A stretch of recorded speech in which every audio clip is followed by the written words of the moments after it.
Halo teman-teman semuanya, pada tugas praktik auditing kali ini kita akan membahas tentang peninjauan terhadap kasus Garuda pada tahun 2018. Kami dari kelompok 1 kelas 631 dengan anggota Ardana Novika, kemudian ada Balkis Hanakirei, lalu ada Danu Rizkal, kemudian ada Osama Nur Cahyo, dan yang terakhir ada Stepan Hutasoid. Berikut adalah beberapa poin penting yang akan kita bahas dalam video kali ini. Poin yang pertama adalah gambaran umum dari Garuda, yang akan membahas sekilas tentang PT Garuda Indonesia. Berikutnya ada kronologis permasalahan kasus Garuda, mulai dari masalah laporan keuangan hingga dipanggil oleh DPR RI. Lalu ada apa saja sanksi yang akan dijatuhkan untuk Garuda Indonesia.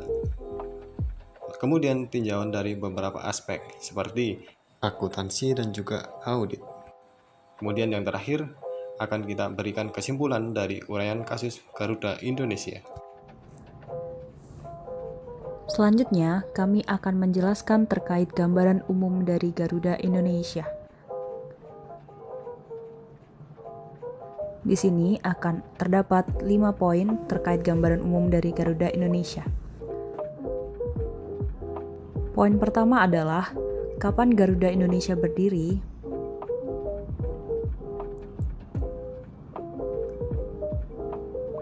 Bermula pada tanggal 16 Juni tahun 1948,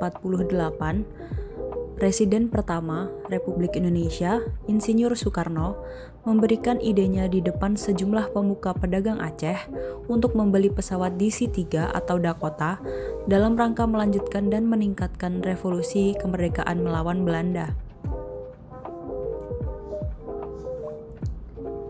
Pidato Soekarno yang berkarisma tersebut dapat memukau dan meyakinkan mereka sehingga dalam tempo 2 hari mereka dipimpin oleh Bapak Junet Yusuf dan Bapak Said Muhammad Al-Habsyi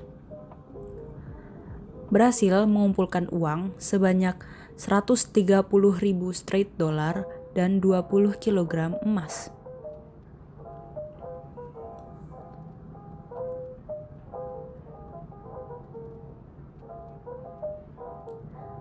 Dengan banyaknya modal itu, maka Opsir Udara II yang bernama Wisiko Supomo selaku ketua misi pembelian yang kemudian disusul oleh beberapa pedagang Aceh pergi ke Singapura untuk membeli pesawat DC-3 atau Dakota.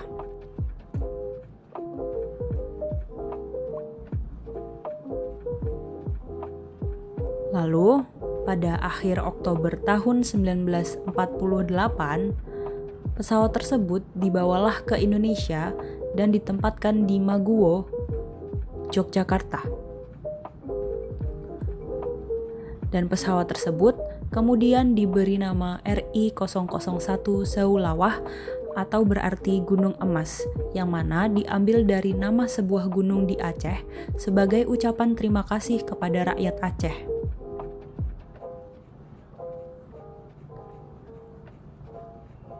Garuda Indonesia Airways dinyatakan berdiri bersamaan dengan pengakuan kedaulatan Republik Indonesia pada tanggal 27 Desember tahun 1949. Namun, sejarah mencatat bahwa tanggal 26 Januari tahun 1949 merupakan hari lahirnya penerbangan niaga Indonesia.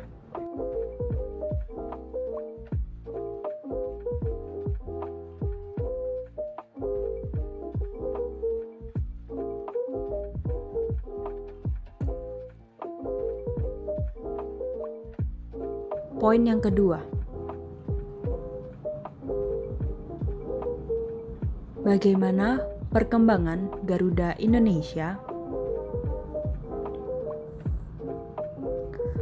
Pada tahun 1960-an, Garuda Indonesia mendatangkan 3 pesawat turboprop Lockheed L-188C Electra seiring dengan dibukanya rute penerbangan baru ke Hong Kong.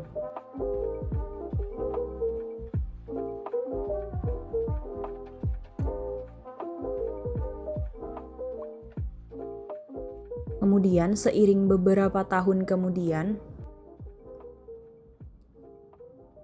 Garuda kembali mendatangkan 3 pesawat baru jenis Convair 990A yang merupakan pesawat yang memiliki kecepatan tinggi dengan teknologi canggih. Dengan pesawat baru ini, Garuda kembali membuka rute penerbangan dari Jakarta ke Amsterdam melewati Kolombo, Bombay, Roma, dan Praha. Kemudian, tahun 1966, Garuda kembali mendatangkan pesawat jet baru, yaitu Douglas DC-8, dan membeli beberapa pesawat turboprop baru, yaitu Fokker F-27 guna melayani penerbangan domestik.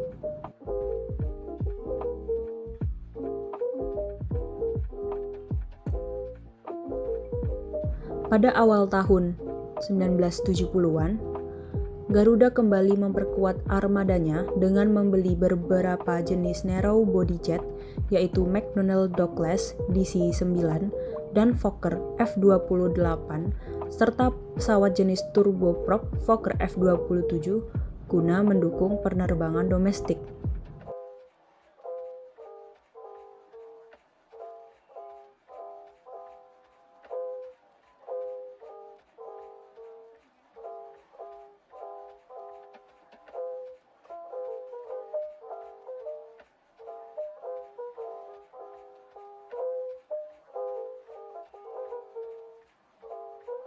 Kemudian pada tahun 1973, untuk memenuhi penerbangan internasional seperti tujuan Eropa, Asia, dan Australia, Garuda kembali mengirim pesawat McDonnell Douglas DC-10-30 dan Douglas DC-8.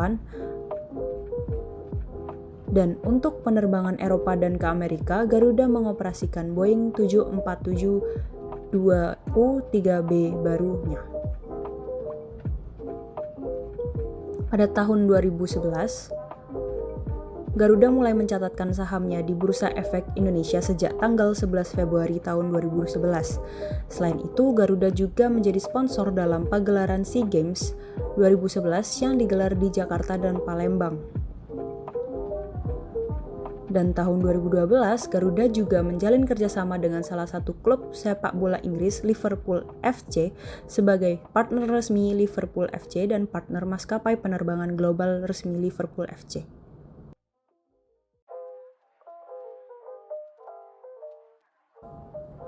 Poin ketiga, apa visi dan misi Garuda Indonesia?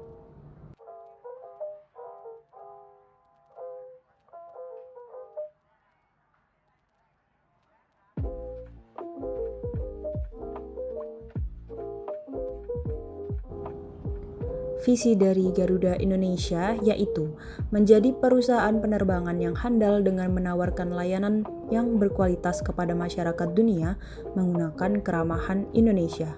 Dengan demikian, Garuda Indonesia memiliki visi untuk menjadi maskapai penerbangan nasional yang bukan hanya menguasai pasar dalam negeri namun juga merambah ke pasar luar negeri.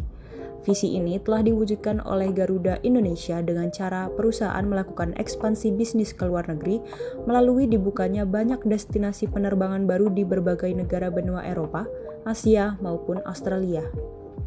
Misi Garuda Indonesia yaitu sebagai perusahaan penerbangan pembawa bendera bangsa atau flag carrier Indonesia yang mempromosikan Indonesia kepada dunia guna menunjang pembangunan ekonomi nasional dengan memberikan pelayanan yang profesional. Misi Garuda Indonesia ini dibuat dengan tujuan untuk menjadikan Garuda Indonesia sebagai maskapai penerbangan flag carrier yang diperhitungkan di dunia dengan menonjolkan keramahan dan keragaman budaya Indonesia.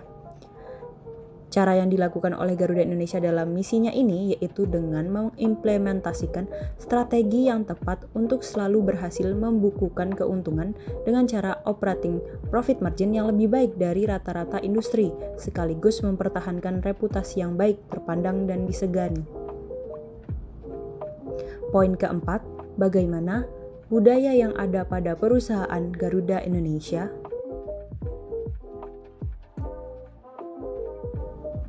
Garuda Indonesia memiliki tata nilai perusahaan Fly High yang terdiri atas efficient and effective, loyalty, customer centricity, honesty and openness, dan integriti.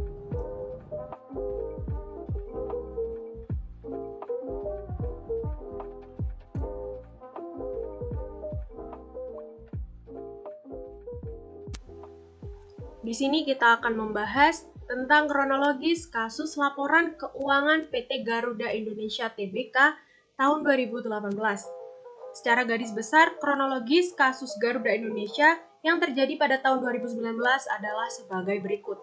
Tanggal 1 April, penerbitan laporan keuangan periode 2018 pada Bursa Efek Indonesia. Tanggal 2 April, timbulnya kontroversi atas laporan keuangan Garuda Indonesia tahun 2018. Selanjutnya, tanggal 24 sampai dengan 30 April, Garuda Indonesia mengadakan rapat umum pemegang saham tahunan. Tanggal 3 Mei, penerbitan pernyataan resmi oleh Garuda Indonesia setelah laporan keuangan periode 2018 ditolak oleh Dewan Komisarisnya. Yang terakhir, tanggal 21 Mei, DPR RI Komisi 6 meminta keterangan kepada jajaran direksi PT Garuda Indonesia Tbk. Mari kita bedah kronologis lebih detail. Kronologis tanggal 1 sampai dengan 2 April 2019 berawal dari hasil laporan keuangan Garuda Indonesia untuk tahun buku 2018 yang dilaporkan pada Bursa Efek Indonesia. Garuda Indonesia membukukan laba bersih sebesar 809,85 ribu US dollar, di mana angka ini melonjak tajam dibandingkan dengan tahun 2017 yang menderita kerugian sebesar 216,5 juta US dollar. Laporan keuangan tersebut menimbulkan polemik karena dua komisaris Garuda Indonesia, yakni Khairal Tanjung dan Doni Oskaria, menganggap laporan tersebut tidak sesuai dengan pernyataan standar akuntansi keuangan atau PSAK. Garuda Indonesia mencatat piutang dari PT Mahata Aero Teknologi sebagai pendapatan secara sekaligus terkait pemasangan Wi-Fi yang belum dibayarkan. Kronologis 24 April 2019, Garuda Indonesia di sini buntung jadi untung. Kok bisa?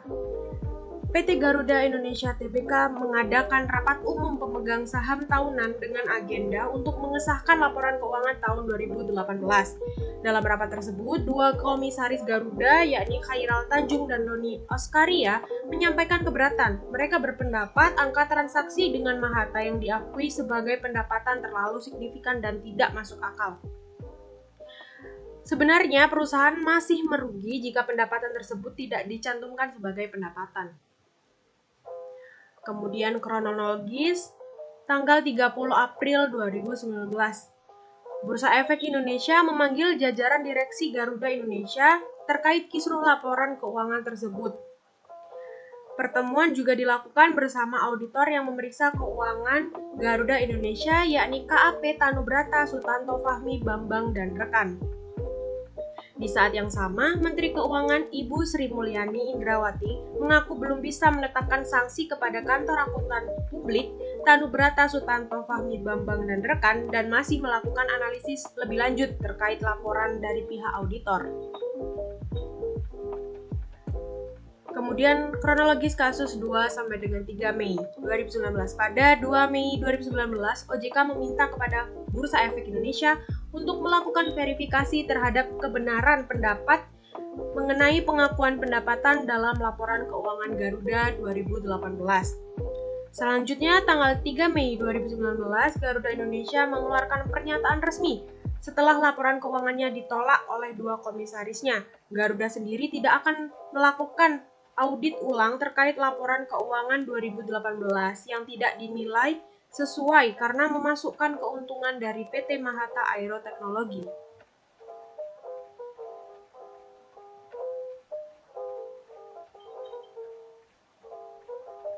Kronologis 21 Mei 2019. PT Garuda Indonesia Tbk dipanggil oleh DPR RI Komisi 6 untuk dimintai keterangan terkait dengan pengakuan pendapatan dari PT Mahata Aero Teknologi. Oke, kita masuk ke penyebab kenapa sih PT Garuda Indonesia terbuka untung di tahun 2018.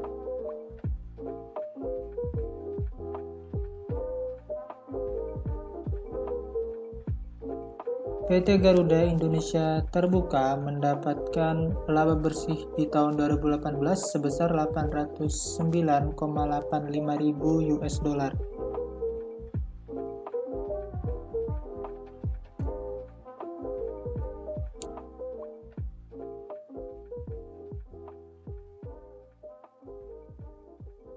Terdapat pembayaran dari PT Mahata Aero Teknologi sebesar 239,94 juta dolar atau sebesar 3 triliun rupiah di pos pendapatan lain-lain.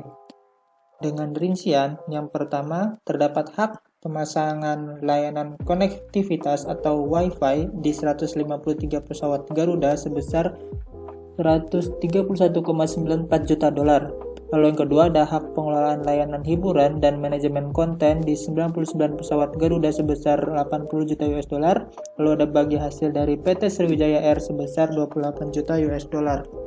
Diketahui beberapa syarat kontrak, yaitu bisa direview 3 bulan sekali dan bisa diputuskan hubungannya bila tidak menguntungkan.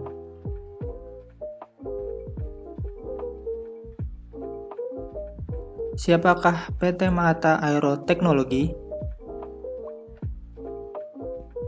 Mungkin PT Mahata Aero Teknologi ini kurang familiar ya bagi kita-kita.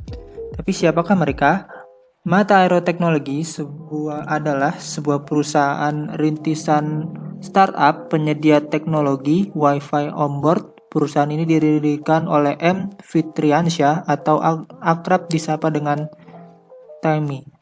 Perusahaan ini menggunakan teknologi bernama GX Aviation System atau layanan konektivitas nirkabel global berkecepatan tinggi. Namun Mahata di sini rupanya bertindak sebagai perantara atau broker antara Garuda Indonesia dengan pemilik teknologi bernama Inmarsat Aviation, Lufthansa Technik, dan Lufthansa System.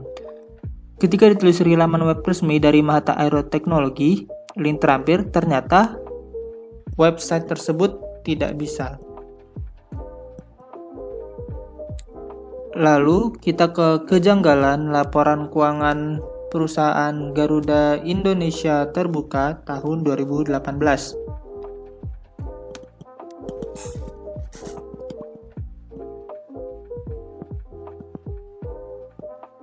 Tahun 2016, PT Garuda mendapatkan laba bersih sebesar 8,07 juta US dollar, pendapatan usaha sebesar 3,86 miliar US dollar, beban usaha sebesar 3,79 miliar US dollar. Terlihat di 2016 ini mirip-mirip net income-nya dengan selisih dari pendapatan usaha dengan beban usaha yang dimiliki oleh PT Garuda. Lalu di tahun 2017, PT Garuda mendapatkan rugi bersih sebesar 216,58 juta US dollar, pendapatan usaha sebesar 4,18 miliar US dollar, beban usaha sebesar 4,24 miliar US dollar. Terlihat beban usaha lebih tinggi di 2017 sehingga terjadi rugi yang cukup signifikan. Lalu di tahun 2018 terjadi kenaikan, yaitu mendapatkan laba bersih sebesar 0,81 juta US dollar, pendapatan usaha sebesar 4,37 miliar US dollar, dan beban usaha sebesar 4,58 miliar US dollar. Seharusnya kalau dilihat dari usahanya, PT Garuda mendapat kerugian, namun terjadi laba bersih yang meningkat signifikan, tetapi bukan dari hasil usaha atau operasionalnya. Di manakah kejanggalannya? Yaitu terdapat yang pertama, kesepakatan antara PT Garuda dengan PT Mahata adalah selama 15 tahun. Pembayaran dilakukan dan dicatatkan dengan kas berbasis akrual. Jadi, pendapatan 15 tahun ke depan ditulis dan dimaksudkan ke tahun 2018 sebagai pendapatan tahun 2018. Lalu kejanggalan yang kedua ialah bukti dokumen yang tidak ada. piutang dapat menjadi pendapatan apabila terdapat bukti dokumen atau bukti pemasangan fasilitas yang telah terpasang di PT Garuda. Nah, ini berarti PT Garuda tuh sangat mempercayai PT Manhattan akan membayar sampai 15 tahun ke depan nanti, sehingga langsung dicatat sebagai pendapatan. Yang kejanggalan ketiga yaitu belum ada kas masuk sampai akhir tahun 2018, namun tetap dicatat sebagai pendapatan.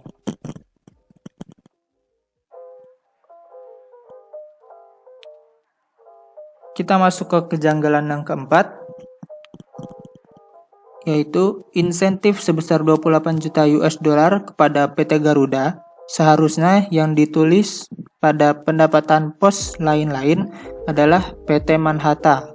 Karena jika terjadi gagal bayar, tentunya penagihan atas hak eksklusif tersebut ke PT Manhattan bukan kepada PT Sriwijaya, tapi nama yang tertulis di pos pendapatan lain-lain adalah PT Sriwijaya Air. Setelah ini kita akan masuk ke sanksi.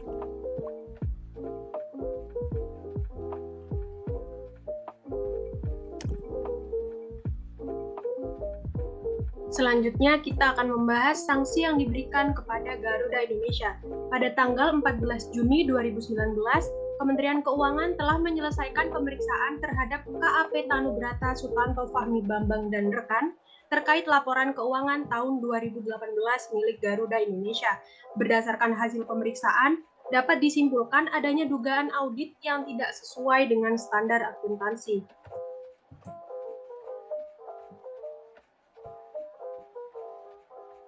Kemudian, sanksi untuk Garuda Indonesia. Menteri Keuangan menetapkan sanksi bagi Garuda Indonesia, yaitu Garuda dikenakan denda sebesar 100 juta rupiah untuk setiap direksi yang menandatangani laporan keuangan periode 2018. Selanjutnya, Bursa Efek Indonesia menetapkan sanksi bagi Garuda Indonesia, yaitu Garuda dikenakan denda sebesar 250 juta rupiah. Selanjutnya adalah sanksi untuk auditor. Menteri Keuangan Ibu Sri Mulyani Indrawati memberikan sanksi kepada KAP Tanubrata Sutanto Fahmi Bambang dan rekan berupa pembekuan izin selama 12 bulan dan peringatan tertulis dengan disertai kewajiban untuk melakukan perbaikan terhadap sistem pengendalian mutu KAP. Yang terakhir adalah sanksi dari OJK. Otoritas Jasa Keuangan resmi memberikan sanksi dan perintah tertulis kepada Garuda Indonesia karena terbukti bersalah dalam menyampaikan laporan keuangan tahunan per 31 Desember 2018. Sanksi yang pertama adalah OJK memberikan perintah tertulis kepada Garuda Indonesia untuk memperbaiki dan menyajikan kembali laporan keuangan periode 2018. Sanksi yang kedua adalah Garuda Indonesia dikenai sanksi administratif sebesar 100 juta rupiah karena sudah melanggar Peraturan OJK Nomor 29 POJK 04 2016 tentang laporan tahunan emiten atau perusahaan publik. Selanjutnya, Garuda Indonesia dikenai sanksi administratif masing-masing sebesar 100 juta rupiah kepada seluruh anggota direksi Garuda Indonesia atas pelanggaran Bapepam nomor 8 G11 tentang tanggung jawab direksi atas laporan keuangan. Baik, selanjutnya saya akan menjelaskan tentang aspek yang mempengaruhi kecurangan terhadap laporan keuangan pada PT Garuda Indonesia. Aspek-aspeknya ada 4.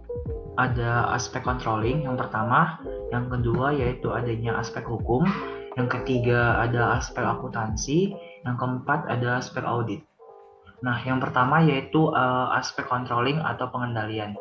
Di sini auditor internal memiliki peranan penting dalam keberlangsungan perusahaan sebagai controlling dan pendukung yang juga independen. Peran profesi auditor di sini sangat dibutuhkan untuk melakukan deteksi sedini mungkin jika adanya fraud, sehingga dapat melakukan pencegahan terjadinya fraud dan kemungkinan skandal yang berkepanjangan. Pada fenomena ini yang terjadi pada perusahaan Garuda, yaitu pada akuntan publiknya itu belum mematuhi standar audit yang berlaku, sehingga mempengaruhi pada aspek pengendalian. Yang kedua yaitu adanya aspek hukum.